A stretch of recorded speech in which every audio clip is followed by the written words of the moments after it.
உணவு, உழைப்பு, உறக்கம், உடலுறவு, எண்ணம் ஆகிய 5 செயல்கள்ல அலட்சியம் செய்யக்கூடாது, மிகையாக அனுபவிக்க கூடாது, முரணாக அனுபவிக்க கூடாது. இந்த 3 வகையிலும் தவறு செய்யாமல் இருப்போமேயானால் நாம் எந்த அனுபவமும் இன்பமாகவே இருக்கும், உடல் நலமாக இருக்கும், உயிர் வளமாக இருக்கும், மனம் அமைதியாக இருக்கும். உதாரணமாக பசி எடுக்கிறது, அது குறிப்பிட்ட காலத்தில் அந்த பசி நீக்கிக் கொள்ள வேண்டும். அதை அலட்சியம் செய்து விட்டு விட்டோமானால்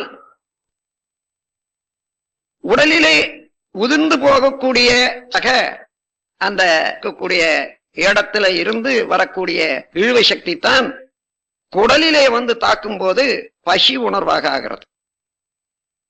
அங்கே உணவு 2 வகையில ஒன்று உணவாக அங்கே ஹைட்ரோகுளோரிக் ஆசிட் என்று குடல்ல இறப்பையில உற்பத்தி ஆகிக்கொண்டே இருக்கும். அது அந்த உறுப்பையே அழிக்கக்கூடிய எரிக்கக்கூடிய ஒரு ஆற்றல் உடையது ஆசிட். காலத்தோட உணவு வீட்டில செலுத்தவில்லை ஆனால் உடல்ல உதிர்ந்து விட்ட அணுக்களுக்கு பதிலாக அது மாற்றணுக்கள் இல்லாம காரணத்தினால உடல்ல பலகீனம், வேலை செய்ய இயலாமை, சக்தியின்மை என்பதெல்லாம் ஏற்படும். அது தொடர்ந்து அதிகமாக போனால் அதுவும் ஒரு நோய். அதே போல மிகையாக உணவு உண்டா என்ன ஆகும்?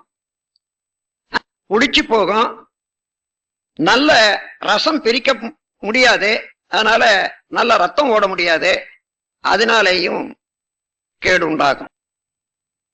முரணான உணவு என்று வைத்துக் கொள்ளுங்கள். நாம் ஏதோ ஒரு அளவுல அரிசி சாதம் சாப்பிட்டோம் அல்லது கோதுமை உபயோகப்படுத்தி வர்றோம்.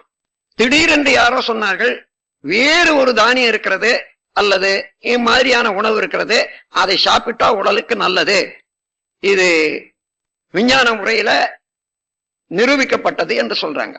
உடனே நீங்க சாப்பிட ஆரம்பிச்சீங்கன்னா அது பொருந்தாது. இந்த உடல்ல உள்ள செல்கள் எல்லாம் ஒரு வகையான உணவை ஏற்று பழகி ரெடியாக அதையே அதிலிருந்தே சக்தி எடுக்கத்தான் பழகி இருக்கிறது. திடீரென மாற்றம் கொடுத்தமானால் அது ஏற்றுக்கொள்ளாது. அதனாலே சில துன்பங்கள் உண்டு. போன்று உணவு, உழைப்பும் அப்படித்தான். அலட்சியம் செய்யக்கூடாது. அலட்சியம் செய்து உழைக்காமலே இருந்தா உடல்ல இருந்து வெளியேற வேண்டிய உதிரவேட்கள் உதிராமல் தேக்கமுற்று அதனாலேயும் நோய் உண்டாகும். உழைப்பு அதிகமாக இருந்தால் அதிக அணுக்கள் வெளியேறி அதனாலே சோர்வு உண்டாகும். முரண்பாடான வேலையாக இருந்தால், அதாவது நீங்க எழுத்து வேலையை செய்துட்டு வரீங்க, ஒரு நாளைக்கு மண்ணு தூக்கி போடுற வேலையை செய்யலான்னுட்டு போனா அது முடியாது, அது உடலுக்கு தொல்லையாக இருக்கும். அம்மாதிரி முரண்பாடாக வேலை செய்ய முடியாது. அதே போல உறக்கம், உடல் உறவு, எண்ணம், இந்த 5ஐயும் எடுத்துக்கொள்ளுங்க.